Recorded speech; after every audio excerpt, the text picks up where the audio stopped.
Saludos y bienvenidos a este nuevo segmento de Eni con Más, deseando que todos hayan pasado un feliz día de Acción de Gracias junto a sus seres queridos. Hoy es viernes 27 de noviembre y así luce el panorama para este día. El presidente Donald Trump dice estar dispuesto a salir de la Casa Blanca si el Colegio Electoral de la Nación ratifica la victoria del presidente electo Joe Biden. A pesar del nuevo repunte de contagios del COVID-19 en todos los Estados Unidos, la Corte Suprema prohíbe que Nueva York imponga ciertos límites de aforo en iglesias y sinagogas. El gobierno estadounidense apela a la orden que prohíbe la expulsión de menores migrantes que cruzaron la frontera solos, política promulgada por la administración Trump durante la pandemia del COVID-19 para negarle protección de asilo a los niños. Tras meses de caídas en las ventas y de negocios declarándose en bancarrota, el famoso Viernes Negro ofrece un pequeño rayo de esperanza. Esos son los temas que tratamos en este nuevo breve informativo de Eni con Más, informándolos siempre con la verdad. Empezamos.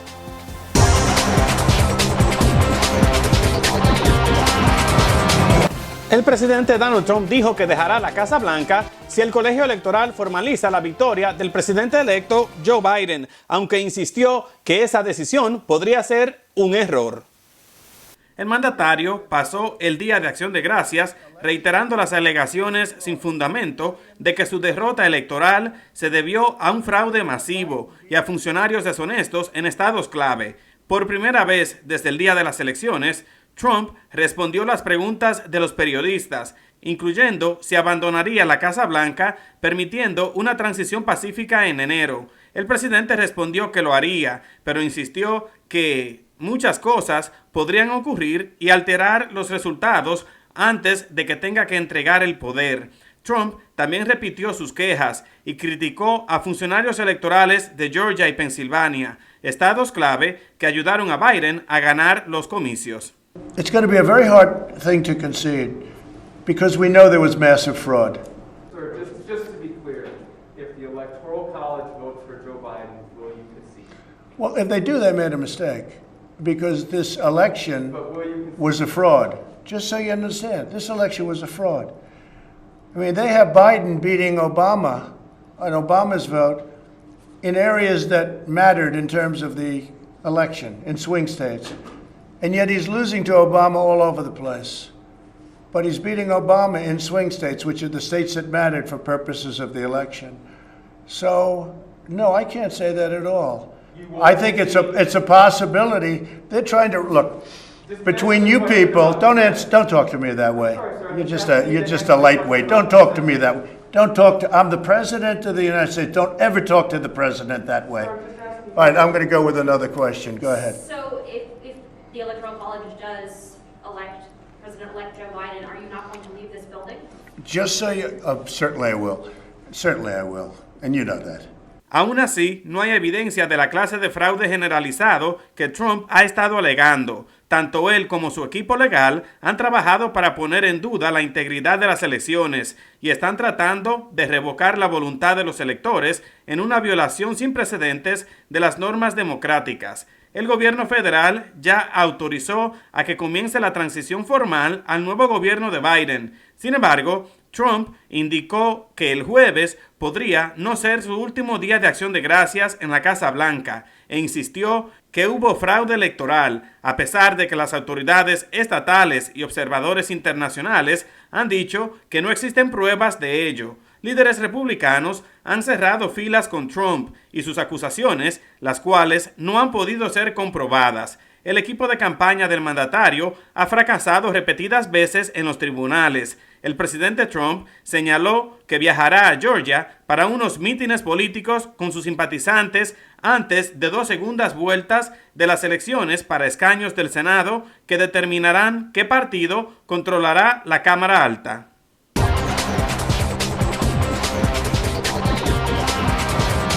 Pasamos a la crisis del nuevo coronavirus. En Estados Unidos, según datos de la Universidad Johns Hopkins, más de 13 millones de personas han contraído el COVID-19 y casi 265,000 han muerto por esta pandemia.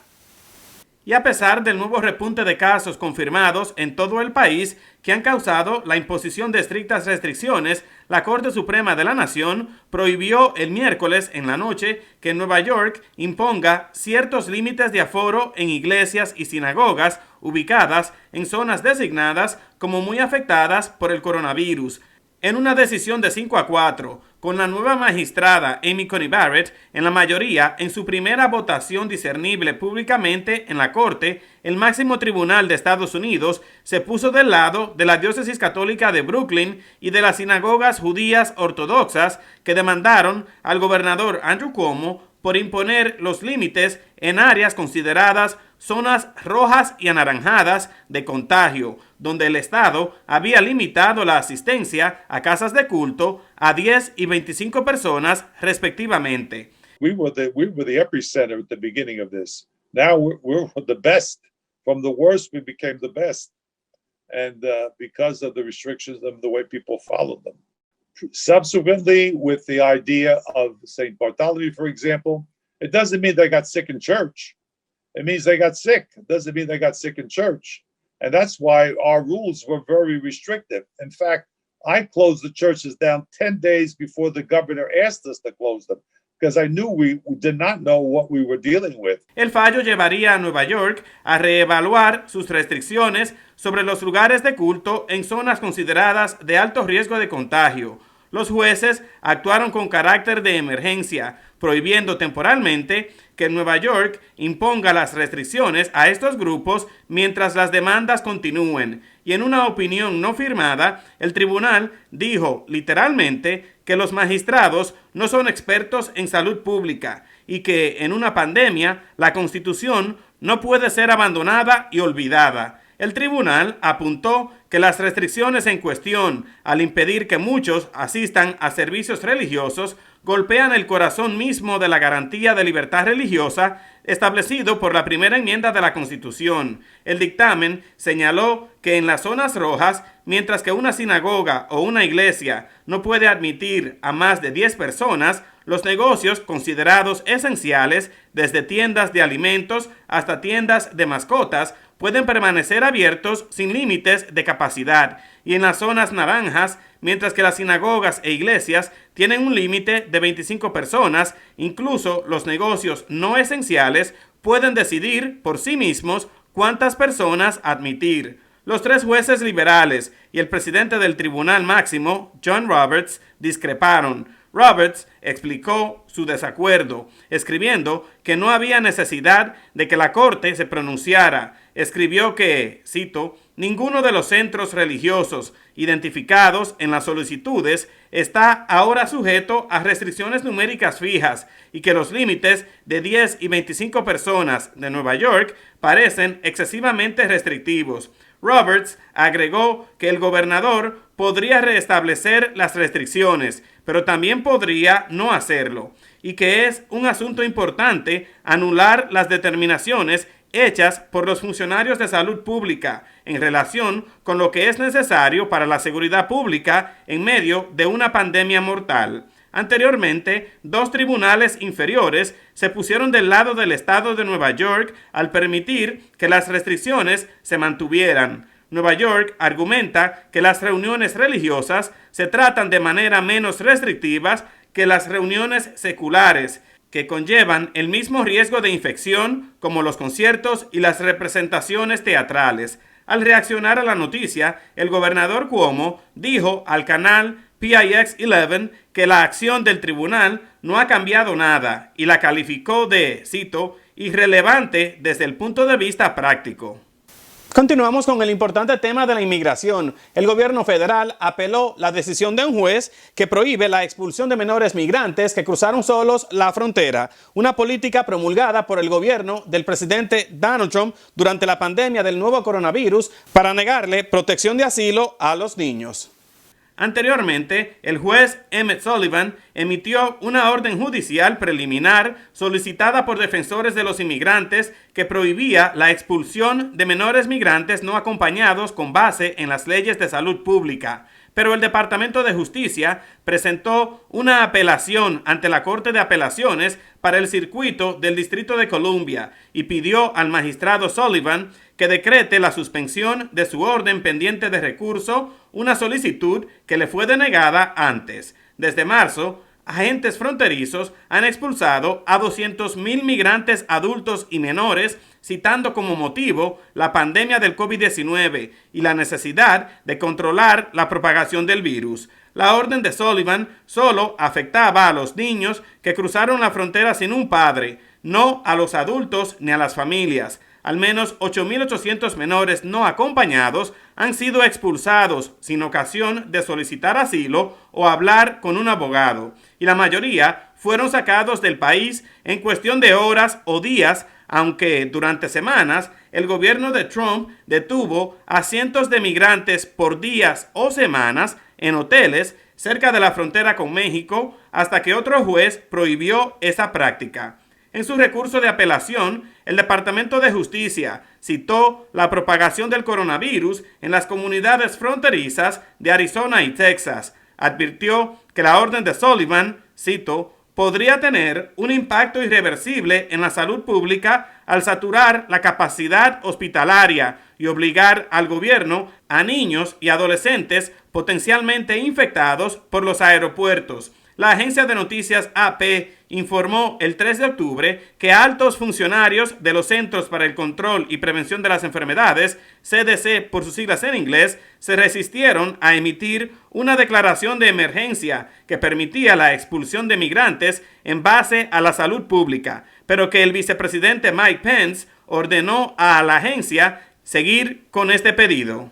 Organizaciones defensoras de los inmigrantes sostienen que el gobierno federal tiene capacidad para proteger a los menores y a los agentes fronterizos al mismo tiempo, y alegan que el gobierno federal está utilizando la pandemia como pretexto para perseguir a los inmigrantes y para aplicar medidas antiinmigrantes. En tanto, el presidente electo Biden ha dicho que revertirá varias de las leyes migratorias de Trump cuando asuma el poder el próximo 20 de enero. Biden aún no se ha pronunciado sobre las expulsiones de inmigrantes. Cerramos esta edición de Ni Con Más con el famoso Viernes Negro, un día que ofrece un rayo de esperanzas tras meses de caídas en las ventas, al igual que negocios que se han declarado en bancarrota. La pandemia del COVID-19 ha hecho que desaparezcan las acostumbradas muchedumbres del Black Friday en centros comerciales y tiendas en todos los Estados Unidos. Anteriormente, el Black Friday era el día de mayor actividad comercial del año y atraía a millones de clientes ansiosos por iniciar las compras navideñas. Pero estos no son tiempos normales. La economía se está estancando y se espera que esas multitudes disminuyan drásticamente a medida que aumentan los casos de coronavirus y los compradores recurren cada vez más al Internet. Muchas tiendas minoristas cerraron sus puertas en el Día de Acción de Gracias y reforzaron sus protocolos de seguridad para garantizar a los clientes más cautos que acudan en este Viernes Negro. En medio de un invierno oscuro y con la pandemia del COVID-19 aún en su apogeo, muchos negocios han trasladado sus ofertas más atractivas al Internet y han reforzado sus servicios de recolección con vistas a las ventas de final de año. Los Centros para el Control y Prevención de las Enfermedades, por su parte, han calificado de actividad de alto riesgo las compras en tiendas atestadas durante la temporada navideña y señalaron que se deberían limitar las compras presenciales también en los supermercados. La Agencia de Salud recomienda comprar por Internet, visitar mercados al aire libre o utilizar los servicios de recogida donde los trabajadores le lleven el pedido al estacionamiento.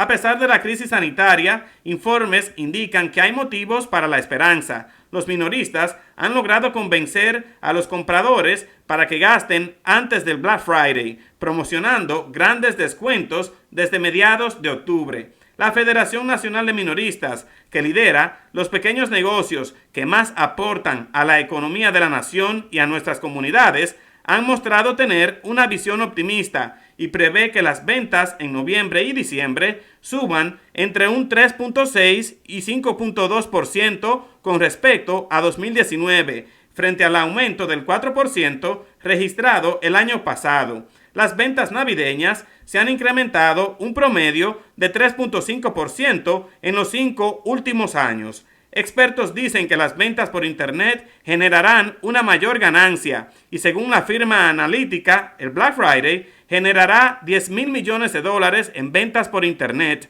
un 39% más que hace un año. Y el Cyber Monday, el lunes posterior al Día de Acción de Gracias, seguirá siendo el día de más compras por Internet del año con ventas de $12,700 millones, un incremento del 35%. Un reporte de Associated Press dice que la pandemia del coronavirus ha beneficiado a empresas como Amazon, que sigue afianzando su dominio en Internet. Del mismo modo, las grandes cadenas comerciales como Walmart y Target, que pudieron seguir abiertas durante los confinamientos de primavera, tienen mejores resultados que otros grandes almacenes y negocios no esenciales que se vieron obligados a cerrar. Esta disparidad ayudó a acelerar las declaraciones de bancarrota de más de 40 tiendas de empresas como JCPenney y J.Crew y provocó el cierre de cientos de tiendas.